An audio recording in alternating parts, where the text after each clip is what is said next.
Welcome to the deep dive. So today we have something a little unusual for our source material. We're not looking at articles or, a bunch of research papers. Well, We have a single, very specific, and I guess you could say technical text. It's an access restricted notice from Telegraph Media Group Holdings, Ltd.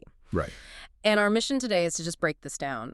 What can this one dry warning tell us about how a massive media company actually controls and, well, makes money from its content? And what's so fascinating to me here is that we're not looking at the news itself. We're not even looking at the commentary. Yeah. We are looking at the gateway, the Mhm. actual boundary, both legal and technical, that decides who gets to see anything. It's the front door. It's the front door. Right. And this notice is a perfect illustration of their entire strategy for, managing access. Okay, so let's start with the wall itself, the actual message. The language is, well, it's completely unambiguous. Yeah. Access restricted. And then this really clear warning that unauthorized access is prohibited. It just sets such a firm tone. So if it's forbidden, what is the one condition they give for getting in? Well, it's explicit, and this is really the fundamental point. Access demands, and I'm quoting here, prior permission and a valid contract. A valid A contract. valid contract. And by framing it that way, they immediately change the game. Their content isn't, a public good. It's a licensed product. So you have to enter into a legal agreement to see it. Exactly. And the notice immediately shows that it understands there isn't just one type of user because it gives two totally different paths to get that permission. Right, two different operational fronts for the company. Yeah. And that dual setup is so telling about their revenue structure. They aren't just selling, individual subscriptions one by one. They're running two monetization tracks at the same time.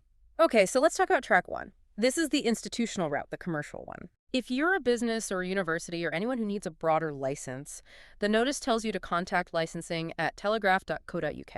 And if we just connect this to the bigger picture for a second, that's their B2B channel, their business-to-business revenue stream. Yeah. It neatly separates the average reader from, large-scale content users, people who want reprint rights or data for analysis or to use articles in a classroom. That email address is the big money corporate front door. Okay, so that's one path. The second path is for the rest of us, the general subscribers, their existing customers. They're told to contact customer service at telegraph.co.uk. But here's where it gets really interesting for me. What is the one specific detail they absolutely must provide? Oh, this is crucial for the technical side of it.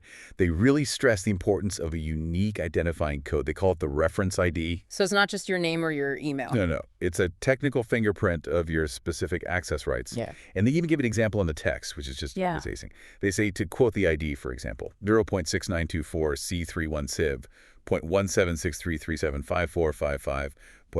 0.1763375455.318D745. That complex, unique stream of characters is everything. It's the digital key.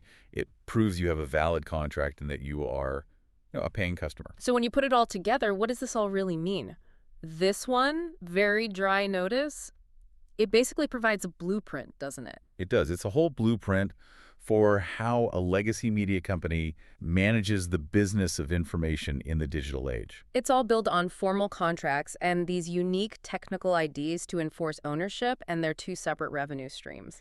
And, this raises a really important question for all of us, right? When digital access is governed by such complex contracts and these unique codes, like that long string of numbers and letters, Yeah. how much of the news that you see is defined not just by what's important or what's been reported, but by who has the organizational power, the contract, and the right technical ID to actually pay for and access that information? That structural reality, that is a powerful thought to leave you with. Thanks for diving deep with us today. My pleasure. And we really encourage you to think about the invisible agreements and technical blueprints that are hiding behind every single paywall you encounter.